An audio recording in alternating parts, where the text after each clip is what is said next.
সমৃদ্ধ করে, তার জন্য গোটা বিশ্বের সব দরজাগুলোকে ওপেন করে দেয় কে? কত বড় মুত্তাকি ছিলেন সাইয়েদনা ওমরে ফারুক। মদিনার সমাজে কয়জন মুনাফিক ছিল বিশ্বনবী ছাড়া কেউ বলতে পারতেন না।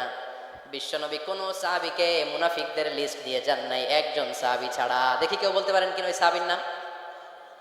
কি নাম? হুযায়ফা ইবনুল ইয়ামান রাদিয়াল্লাহু তাআলা আনহু। ওনাকে বলা হতো সাহিবু সিররি রাসূলিল্লাহ, আল্লাহ রাসূল সাল্লাল্লাহু আলাইহি ওয়াসাল্লামের গোপন তথ্যের ধারক বাহক। সুবহানাল্লাহ পড়বেন না?